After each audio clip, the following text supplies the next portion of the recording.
தமிழகம் எங்கும் Max Gold, cash for your gold. Max Gold நீங்க தங்க மட்டும் இல்லைங்க, பிளாட்டினம், டைமண்ட், சில்வர், ரூபினி எதை வேணாலும் விற்கலாம். உங்களுக்கான பணம் ரொக்கமா கையிலயோ இல்லைன்னா பேங்க் அக்கௌண்ட்லயோ உடனடியாக செலுத்திடுவாங்க. மார்க்கெட் மதிப்பை விட 100 ரூபாய் ஒரு கிராமுக்கு உங்களுக்கு கூடுதலா கிடைக்கும். தமிழ்நாடு முழுக்க டோர் ஸ்டெப் சர்வீஸும் இவங்க ப்ரொவைட் பண்றாங்க. உங்களுக்கு கோல்ட விற்கணும்னா அதுக்கு ஒரே ஒரு பெஸ்ட் பிளேஸ் மேக்ஸ் கோல்டு தான். கால் 04445454545. வணக்கம். Big topic with Karthik Mayakumar. T20 உலகக்கோப்பை கிரிக்கெட் தொடர் இருக்குல்ல, இதுக்கு இப்ப டீமை செலக்ட் பண்ணிட்டாங்க. ஆனா அதிர்ச்சி மேல் அதிர்ச்சிங்க, இன்ப அதிர்ச்சி தான். கில்ல ஒரு வழியா தூக்கிட்டாங்க. இதை பத்தியும் நேற்றுக்கு நடந்த மேட்ச் இருக்குல்ல, அதை பத்தியும் முழுக்க பார்க்க போற நிகழ்ச்சிக்குள்ள போகலாம்.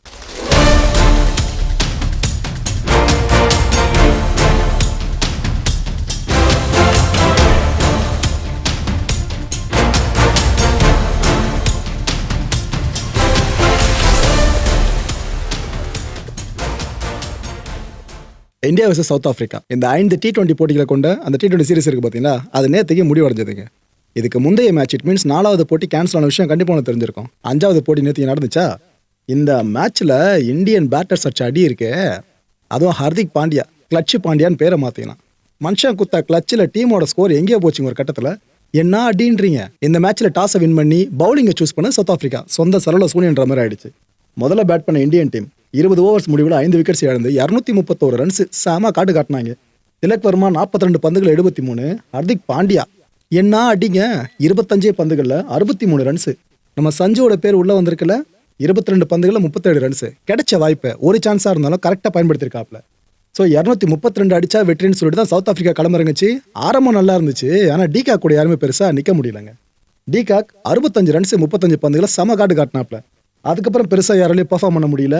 சவுத் ஆப்பிரிக்கா அணி 201 ரன்ஸை மட்டும் தான் குவிச்சுது. ஸோ கிட்டத்தட்ட 30 ரன்ஸ் வித்தியாசத்தில் இந்தியா கிட்ட சவுத் ஆப்பிரிக்கா தோல்வியை தழுவி இந்த T20 சீரிஸையும் நம்ம கிட்ட தாராவாத்துட்டு போயிட்டாங்க. டெஸ்ட்ல நம்ம சம்மடி வாங்கணும், அதுக்கு பழித்துக்கிற மாதிரி ODI சீரிஸை ஜெயிச்சிட்டோம், T20 சீரிஸும் ஜெயிச்சிட்டோம். இந்த போட்டியில் ஆட்ட நாயகன் வேற யாரு, நம்ம கிளட்ச் பாண்டியா, ஹர்திக் பாண்டியா தான். 41 ரன்ஸை விட்டு கொடுத்து ஒரு விக்கெட்டை தூக்கினாப்ல. இது பத்தாதுன்னு 63 ரன்ஸ் 25 பந்துகள். இவரை விட வேற யாரு கரெக்டா இருக்கும் பிளேயர் ஆஃப் த மேட்ச் வருது. நேற்று மேட்ச்ல ஹார்திக் அடிச்ச ஒரு சிக்ஸருங்க கரெக்டா போய் கேமராமேனோட கையிலேயே பதம் பார்த்துச்சு. சரியான அடி வெயிட்டா விழுந்துச்சு. அந்த மனுஷன் பெருமூச்சு விட்டாப்ல. ஐயோ நல்ல வேலைப்பா, பால் மட்டும் கொஞ்சம் ஏறி பட்டு இருந்துச்சுன்னா கழுத்துலயோ தலையிலயோ பட்டு எதனா ஆயிருக்கும், முகத்துல பட்டு. நல்ல வேலை இந்த இடத்துல பைசப்ஸ் பகுதியில் பட்டுச்சுல, அதனால நான் தப்பிச்சேன்னு அவர் ஒரு பக்கம் கடவுளை வேண்டிக்கிட்டு இருக்காரு, நன்றி சொல்லிட்டு இருக்காரு. ரொம்ப நன்றிக்கா கடவுளே, கொஞ்சம் மேல பால் எழும்பி இருந்தா என் கதை என்ன ஆயிருக்கும் அப்படின்ட்டு. ஹார்திக் ஒரு விஷயத்தில் பாராட்டலாங்க. ஹார்திக் என்ன பண்ணிட்டாப்ல ஒரு கட்டத்தில் குடுன்னு வந்து அவரோட இன்னிங்ஸ் முடிச்ச கையோடு குடுன்னு வந்து அந்த கேமராமேன் இருக்கார்ல அவரை ஹக் பண்ணி, அதுக்கப்புறம் அந்த ஒத்தடை வைக்கிற பேக் ஒன்று இருக்கும் பாருங்க, அதை எடுத்து ஹார்திக் பாண்டியா ஒத்தடை வைக்க ஆரம்பிச்சாப்ல. ஐயோ இது போல பட்டுருச்சிங்க, என்னங்க எப்படிங்க இருக்கு, பெயின் ஓகேவான்ற மாதிரிலாம் கேட்டு. இதனால தாங்க ஹார்திக் அவ்வளோ ஃபேன் பேஸ் இருக்கு. முதல்ல எவ்வளோ ஹேட்டடாக பரப்புனாங்க ஹார்திக் எதிரா. ஆனால் இப்போ பார்த்தீங்களா, ஹார்திக்கோட ஆட்டிடியூட் தான் பர்ஃபெக்டான ஆட்டிடியூட்னு அவ்வளோ பேரை இவரை இப்போ ஸ்டேட்டஸில் வைக்க ஆரம்பிச்சிட்டாங்க. அதுவும் நேற்றுக்கு மேட்ச்சில் கவனிச்சிங்களா, ஹார்திக்கு ஃப்ளையிங் கிஸ்லாம் கொடுத்தாப்புல ஒருத்தங்களுக்கு. அவங்க சார்ந்து அது இதுன்னு நிறைய பேர் பேச ஆரம்பிச்சிட்டாங்க. சரி ஓகே ரைட்டு விடுங்க, லைஃப் எப்பயுமே ஒரு புள்ளியில் முடிஞ்சிடாது, அடுத்த புள்ளியில் ஆரம்பிச்சு போகல. அது ஹார்திக்கோட லைஃப் நல்ல ஒரு எக்ஸாம்பிளாக இருந்துகிட்டு இருக்கு. இன்னொரு பக்கம் நம்ம சஞ்சு வருண் 2 பேரும் பேசின அந்த கான்வர்சேஷன் இருக்குல்ல மேட்ச்சில், அது இப்போ செம ட்ரெண்டாக ஓடிக்கிட்டு இருக்கு தமிழ்நாடு முழுக்க. வாமச்சி தூக்கி இவனை அப்படின்னு நம்ம சஞ்சு பின்னாடி இருந்து சொல்ல, அதுக்கேற்ற மாதிரி வருண் பவுல் பண்ணி வேற லெவலில் சம்பவம் பண்ண அப்படி நேற்றுக்கு மேட்ச்லையும்.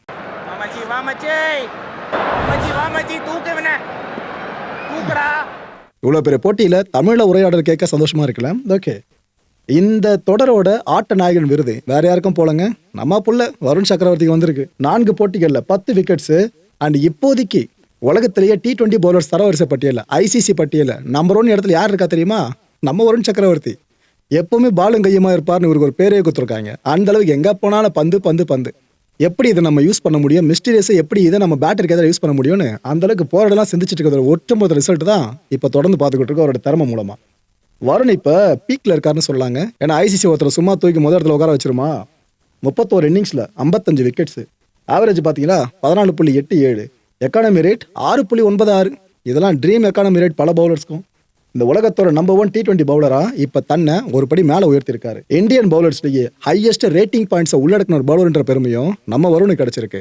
அதாவது வாய்ப்பு கொடுக்கலாங்க, அது கிடைக்கிறதுக்கு ரொம்ப டைமும் எடுக்கலாம். ஆனால் அதை கரெக்டாக பயன்படுத்துகிற விஷயம்னா ரொம்ப கஷ்டம். அதை வருண் கரெக்டாக பண்ணியிருக்காரு.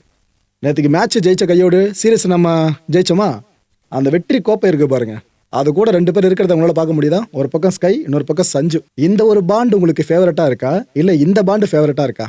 கம்பீர் கில்லி கிட்ட என்ன சொல்லியிருப்பார்னு நினைக்கிறீங்க? நான் எவ்வளோ ட்ரை பண்ணி பார்த்தேன். ஆனால் ராணாவை உள்ளே கூட்டு வந்துட முடிஞ்சுது. ஆனால் உன்னை இல்லைப்பா. ஏன்னா நீ ஏதாவது ஒரு ஹாஃப் செஞ்சுரி போட்டிருந்தா கூட மனசாதி இருக்கும். நீ ஆடுறத பார்த்தா எனக்கே கடுப்பாக இருக்கு. அதனால தான் தூக்கி ஓரமாக உட்கார வச்சிட்டான்ற மாதிரி தான் இப்போ ஒரு விஷயம் நடந்திருக்கு. என்னன்னா, நம்ம T20 வேர்ல்ட் கப்புக்கான இந்திய கிரிக்கெட் அணி இருக்குல்ல, அந்த ஸ்குவாட் அனௌன்ஸ் பண்ணுற விஷயம் நடந்துச்சு. இது தெரியுதா? எல்லா பெரிய முகங்களும் இவங்க தான் அந்த டீமை ஃபைனலைஸ் பண்ணியிருக்காங்க. அங்கே அருகில் யார்? நம்ம கேப்டன் சூரியகுமார் யாதவ். இதில் தான் அதிர்ச்சி மேலே அதிர்ச்சின்னு சொல்லலாம். சுப்மன் கில் ஃபேன்ஸ்க்கு அதிர்ச்சி. ஆனால் சுப்மன் கில் ஏன் இவ்வளோ தூரம் நீங்கள் பேக் பண்ணுறீங்க அப்படின்னு கேள்வி கேட்டுட்டு இருந்த பல பேர் இருக்கோம் பார்த்தீங்களா? நமக்கு இன்ப அதிர்ச்சி. ஸ்குவாடில் கில்லோட பேர் இல்லை. இதை தான் சொன்னேன் இவ்வளோ நேரமாக. இப்போ அறிவிக்கப்பட்டிருக்க இந்தியன் டீம் ஸ்குவாடில் பார்த்தீங்கன்னா சூரியகுமார் யாதவ் இவர் தான் கேப்டன். வைஸ் கேப்டன் யார் பார்த்தீங்களா? அக்ஷர் பட்டேல். ஆனால் யார் இதுக்கு முன்னாடி இருந்தாங்க? Okay, right. அபிஷேக் சர்மா, ஹர்திக் பாண்டியா, சஞ்சு சாம்சன். எவ்வளோ கால போராட்டம். மனுஷன் ஒரு வழியாக உள்ளே வந்துட்டாப்ல. அதுவும் கிடைச்ச அந்த ஒரு வாய்ப்பை கரெக்டாக பயன்படுத்தினார்ல. ரிசல்ட் எங்கே காமிச்சிருக்கு பார்த்தீங்களா? இஷான் கிஷன்.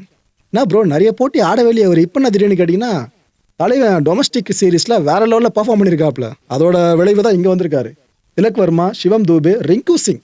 எனக்கு தெரிஞ்சு நான் பர்சனலாக சொல்லணும் அப்படின்னா தி பெஸ்ட் ஃபினிஷர்னு சொல்லலாம். T20 அரங்க பொறுத்த வரைக்கும் அவருக்கு வேர்ல்ட் கப்பில் வாய்ப்பு கொடுத்துருக்கிறது நல்ல விஷயம் தான். ஜஸ்பிரீத் பும்ரா, வருண் சக்கரவர்த்தி இவர் இல்லாமல் இதுக்கப்புறம் T20 ஸ்குவாட் இருக்க வாய்ப்பே கிடையாது. அர்ஷ்தீப் சிங், குல்தீப் யாதவ், அப்புறம் நம்ம ஹர்ஷித் ராணா. Okay, right. அடுத்து நம்ம வாஷிங்டன் சுந்தர். ஸோ இந்த டீம் தான் T20 வேர்ல்ட் கப் சார்ந்து இந்தியாவை ரெப்ரசென்ட் பண்ண போகிறாங்க.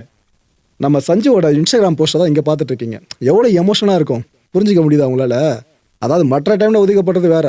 சிஎஸ்கேக்குள்ளே வந்தாலே அந்த பிளேயருக்கு பிசிசிஐ எந்த அளவுக்கு பார்ப்பாங்கன்றது நான் உங்களுக்கு சொல்லி தெரிய வேணாம்.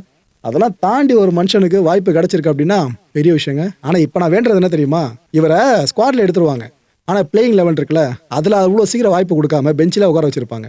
அந்த நிலைமை இந்த வேர்ல்ட் கப்பில் வரக்கூடாதுன்னு நினைக்கிறேன். பார்ப்போம் சஞ்சுக்கு எந்த அளவுக்கு வாய்ப்பு கொடுக்குறாங்க அப்படின்னு சொல்லிட்டு. நியூசிலாந்துக்கு எதிராக இந்தியா அணி விளையாட போது பார்த்தீங்களா? T20 தொடர். ஆக்சுவலாக வேர்ல்ட் கப்பை முன்னிட்டு விளையாடுற இந்தியா அணியோட கடைசி தொடர் அதுதான். அந்த தொடருக்கு என்ன ஸ்குவாடோ அதே சேம் ஸ்குவாட் தான் T20 வேர்ல்ட் கப்புக்கும். சம மேட்டில் இது. ஓகே, செகண்ட் விக்கெட் கீப்பராக இந்தியன் டீமுக்குள்ள நுழைஞ்சிருக்காரு யார்? நம்ம இஷான் கிஷன். ஆனால் ஜிதேஷ் இருக்கார்ல, அவருக்கு இந்த முறை வாய்ப்பு வழங்கப்படலை, ஒதுக்கி விட்டாச்சு. இந்த இஷான் கிஷனோட ரிடம்ஷனை பார்த்தீங்களா? அவ்வளோ சீக்கிரம் வாய்ப்பு ஒரு கட்சி இல்லை. அதை பற்றி சொல்கிறேன். இந்தியன் டீமில் ட்ராப் பண்ணப்பட்டாரா, இதுக்கப்புறம் கான்ட்ராக்டில் இருந்து அவரை தூக்கியாச்சு. இது பத்தாதுன்னு அவுட் சைட் நாய்ஸ் நிறைய வேறு. அதான் நிறைய விமர்சனங்கள் கிஷனை நோக்கி. இதுக்கப்புறம் டொமஸ்டிக் லீக்ல ஃபோக்கஸ் பண்ணி ஆட ஆரம்பிச்சாரு. ரன்ஸை ஃபன் மாதிரி கூச்சாருங்க. அவ்வளோ ரன்ஸை மலைமலையாக குவிச்சு தள்ளினாரு. ஒரு கட்டத்தில் ஜார்க்கண்ட் டீம் இருக்குல்ல, அவங்க சயீத் முஷ்டாக் அலி டிராஃபியை லிஃப்ட் பண்ணுறதுக்கு இவர் தான் பிரதான காரணமாக அமைஞ்சிருக்காரு. இவ்வளோ காரணங்கள் போதாதா வேர்ல்ட் கப் ஸ்குவாடில் அவர் பேர் உள்ள இருக்கிறதுக்கு? அஜித் அகர்கர் இப்போதைக்கு தர்ம சங்கடமான மனுஷன் இவர் தான். ப்ரெஸ் மீட்டில் கேட்குறாங்க, எல்லா கேள்வியும் பதில் சொல்லிட்டு இருந்தாப்புல. கில்லை பற்றி கேட்கும்போது சில விஷயங்களை சொன்னார். ஏங்க, கில்லி எப்பேற்பட்ட குவாலிட்டி பிளேயர் அப்படின்றது எனக்கும் நல்லா தெரியும், உங்களுக்கும் நல்லா தெரியும். ஆனால் ரன்ஸ் தான் இப்போதைக்கு அவரால் பெருசாக எடுக்க முடியாமல் இருந்துச்சு. இதை சொல்லிட்டு அன்ஃபார்ச்சுனேட்டாக அவர் இந்த T20 வேர்ல்ட் கப்பை மிஸ் பண்ணுறாருங்க. இந்த கடைசி வேர்ல்ட் கப்பை மிஸ் பண்ணால கிட்டத்தட்ட அதே மாதிரி தான் இந்த வேர்ல்ட் கப்பை மிஸ் பண்ணுறாருன்னு. அதாவது ஓப்பனாக போட்டு ஒருத்தர் அடிக்காமல் சும்மா அவரை டீம்லேருந்து தூக்குனா நாலு பின்ன கெட்ட பேர் வந்து நம்ம செலக்ஷன் போய் தப்பாக பேசுகிறான்னு சொல்லிட்டு காயம் கேம்னு கதை விடுவாங்க பார்த்தீங்களா? லிட்டரலாக அந்த கதையை விட்டுருக்க மாதிரி தான் அகர்கரோட ஸ்டேட்மெண்ட் அமைஞ்சிருந்துச்சு. ஆனால் எப்படி அவர் டீம்லேருந்து வெளியே போனார்னு கண்டிப்பாக மக்கள் உங்களுக்கே தெரிஞ்சிருக்கும். அடிடாஸ் ஷூட் ஒன்று நடந்துச்சுங்க. இந்த ஷூட்டில் ஒரு பெரிய கனவு நிறைவேற்றப்பட்டிருக்கு. நம்ம குல்தீப்போட கனவு. குல்தீப் சரியான மெஸ்ஸி வெறிய, அவ்வளோ பிடிக்கும் அவருக்கு மெஸ்ஸியை. அப்பேற்பட்ட மெஸ்ஸியை நேரில் சந்திக்கிற வாய்ப்பு கிடைச்சா அவர் வேணா நான் சொல்லுவார். இந்த ஆட் ஷூட் நடக்கும் போதே மெஸ்ஸியை மீட் பண்ணுறாரு, ஆற தழுவுறாரு, அவரோட இன்ஸ்பிரேஷன் முன்னாடி நிற்கிறாருன்னா எவ்வளோ சந்தோஷப்பட்டிருப்பாரு. அப்புறம் மெஸ்ஸி சைன் பண்ண ஒரு பேட்டு, எப்படி ஃபுட்பால் அரங்கில் இவர் தான் கோட்டு, அந்த கோட் சைன் பண்ண ஒரு பேட்டு, இந்த பேட் அவருக்கு ப்ரெசென்ட் பண்ணி குல்தீப் யாதவ் சந்தோஷத்தை என்ன ஒரு படி மேலே தூக்கி இருந்தார். அந்த கோட்டை பற்றி பேசிட்டு இந்த கோட்டை பற்றி பேசாமல் இருந்தால் சரியா இருக்குமா? 40 வயது இனிமேல் இளைஞர்னு சொல்லும் போல இருக்குங்க நம்ம கிறிஸ்டியானோ ரொனால்டோவை. ஃபிட்னஸை பார்த்தீங்களா? இதெல்லாம் ட்ரீம் பிசிக்கு, பல பேருக்கு கனவு. 40 வயசுல இந்த மனுஷன் இப்படிலாம் மெயின்டைன் பண்ணுறதெல்லாம். கோட்டுன்ற பேர் சும்மாலாம் வரலங்க நம்ம CR7க்கு. எப்போவுமே தலைவன் கோட்டு தான், அதில் மாற்று கருத்தே இல்லை. மக்களை இந்த கான்டென்ட்டை பொறுத்தவரைக்கும் மனசு ஒரு வினா இருக்குது. முடிஞ்ச அதுக்கான பதில்களை கீழே கமெண்ட் செக்ஷனில் கமெண்ட்டாக லீவ் பண்ணுங்க. நான் இந்த T20 வேர்ல்ட் கப் சார்ந்து ஒரு பிளேயிங் 11 சூஸ் பண்ணியிருக்கேன். சஞ்சு, அபிஷேக், திலக், சூர்யா, தூபே, ஹர்திக், ரிங்கு, அக்ஷர், அர்ஷ்தீப், பும்ரா அண்ட் வருண். இது நல்ல பிளேயிங் 11 இருக்கா? இல்லைனா ப்ரோ இதை விட நான் ஒரு பிளேயிங் 11 சொல்கிறேன் அப்படி நீங்கள் சொல்கிறதா இருந்தீங்கன்னா கீழே கமெண்ட் செக்ஷன் சொல்லுங்கள், எல்லாருமே பார்ப்போம். அடுத்த நிகழ்ச்சி சந்திக்கலாம். நன்றி, வணக்கம். தமிழகம் எங்கும் Max Gold, cash for your gold. Max Gold நீங்க தங்க மட்டும் இல்லைங்க, பிளாட்டினம், டைமண்ட், சில்வர், ரூபினி எதை வேணாலும் விற்கலாம். உங்களுக்கான பணம் ரொக்கமா கையிலயோ இல்லைன்னா பேங்க் அக்கௌண்ட்லயோ உடனடியாக செலுத்திடுவாங்க. மார்க்கெட் மதிப்பை விட 100 ரூபாய் ஒரு கிராமுக்கு உங்களுக்கு கூடுதலா கிடைக்கும். தமிழ்நாடு முழுக்க டோர் ஸ்டெப் சர்வீஸை இவங்க ப்ரொவைட் பண்றாங்க. உங்களுக்கு கோல்ட விற்கணும்னு அதுக்கு ஒரே ஒரு பெஸ்ட் பிளேஸ் மேக்ஸ் கோல்டு தான். கால் 04445454545. என் அன்பார்ந்த மாயம் ஸ்டுடியோஸ் நேயர்களே, மாயம் பக்தின்னு ஆன்மீகத்துக்காக பிரத்யேகமா ஒரு சேனலை கொண்டு வந்திருக்கோம். மறக்காம சப்ஸ்கிரைப் பண்ணி அந்த சேனலுக்கு உங்களோட ஆதரவை மனப்பூர்வமா தெரிவிங்க. வணக்கம் மாயம் ஸ்டுடியோஸ் நண்பர்களே. மாயம் ட்ரெண்ட்ஸ் அப்படின்ற ஒரு புதிய ஃபேஸ்புக் பேஜை ஓப்பன் பண்ணியிருக்கோம். நீங்கள் யூடியூப்பில் பார்த்துட்டு இருக்கீங்களா நம்மளோட கான்டென்ட்ஸ்லாம். இதெல்லாம் விட ஒரு படி மேலே ரொம்ப கிறிஸ்பாகவும் ரொம்ப சூப்பராகவும் நிறைய கான்டென்ட்ஸ் உங்களுக்கு இந்த பேஜில் காத்துட்ருக்குங்க. ஸோ உடனடியாக ஃபேஸ்புக் பிளாட்ஃபார்ம் போங்க, மாயம் ட்ரெண்ட்ஸ்னு டைப் பண்ணி சர்ச் பண்ணி நம்ம பேஜை ஃபாலோ பண்ணுங்கள். அப்படியே நம்ம சேனலையும் நீங்கள் சப்ஸ்கிரைப் பண்ணிட்டீங்க அப்படின்னா இன்னும் நிறைய புது கான்டென்ட்ஸை உங்களுக்காக ப்ரொடியூஸ் பண்ணி கொடுத்துக்கிட்டே இருப்பாங்க. நீங்கள் பண்ணுற ஒவ்வொரு சப்ஸ்கிரிப்ஷனும் எங்களுக்கு பெரிய மோட்டிவேஷனாக அமையும்.